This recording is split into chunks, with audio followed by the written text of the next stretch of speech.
Operation സിന്ദൂറിന് ശേഷമുള്ള സാഹചര്യം വിശദീകരിക്കാൻ കേന്ദ്ര വിദേശകാര്യ സെക്രട്ടറി വിക്രം മിസ്രി ഇന്ന് അമേരിക്കയിൽ എത്തുകയാണ്. പ്രധാനമന്ത്രി നരേന്ദ്രമോദി അമേരിക്കൻ പ്രസിഡന്റ് ഡൊണാൾഡ് ട്രംപുമായി ഫെബ്രുവരിയിൽ വൈറ്റ് ഹൗസിൽ നടത്തിയ ഉഭയകക്ഷി ചർച്ചകളുടെ തുടർ ചർച്ചകൾ വിദേശകാര്യ സെക്രട്ടറി നടത്തും.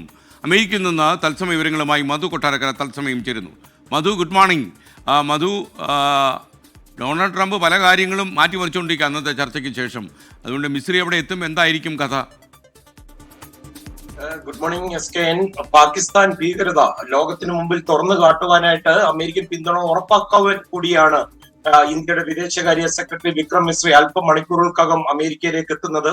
US ഉന്നതതല നേതാക്കളെ നേരിൽ കാണുന്ന വിക്രം മിസ്രി ഈ പഹൽഗാം ഭീകരാക്രമണത്തിനും അതുപോലെ ഓപ്പറേഷൻ സിന്ദൂറിനും ശേഷമുള്ള സാഹചര്യം അമേരിക്കയിലോട് വിശദീകരിക്കുന്നതായിരിക്കും. അതുപോലെ ഡെപ്യൂട്ടി ദേശീയ സുരക്ഷാ ഉപദേഷ്ടാവ് പവൻ കപൂറും അദ്ദേഹത്തോടൊപ്പമുണ്ട്.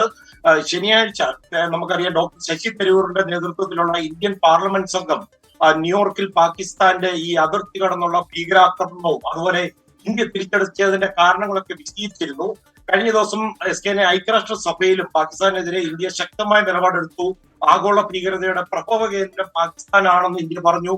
ഇതുവരെ 20,000-ഓളം ഇന്ത്യൻ പൗരന്മാർക്ക് ഈ ഭീകരപ്രവർത്തനം മൂലം ജീവൻ നഷ്ടപ്പെട്ടിട്ടുണ്ടെന്നും ഇന്ത്യയുടെ അംബാസഡർ പറഞ്ഞിരുന്നു. ഇതിന്റെയൊക്കെ ഒരു തുടർ വിശദീകരണങ്ങളായിരിക്കും ഈ വിക്രം മിശ്രയുടെ നേതൃത്വത്തിൽ വാഷിംഗ്ടണിൽ നടക്കുക.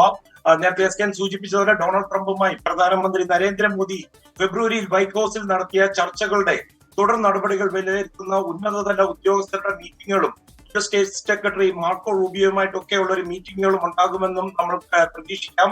അതുപോലെ ജൂൺ 3 മുതൽ 6 വരെ വാഷിംഗ്ടണിലേക്ക് ഡോക്ടർ ശശി തരൂരിന്റെ നേതൃത്വത്തിലുള്ള പാർലമെന്റ് അംഗങ്ങളുടെ പ്രതിനിധി സംഘത്തിന്റെ സന്ദർശനത്തിന് മുന്നോടിയായി നടക്കുന്ന ഈ ഉദ്യോഗസ്ഥരുടെ സന്ദർശനങ്ങൾ ഇന്ത്യയെ സംബന്ധിച്ച് ഏറെ പ്രാധാന്യമുള്ളതാണ്. മധു കൊട്ടാരക്കരയാണ് വിവരങ്ങൾ നൽകിയത്.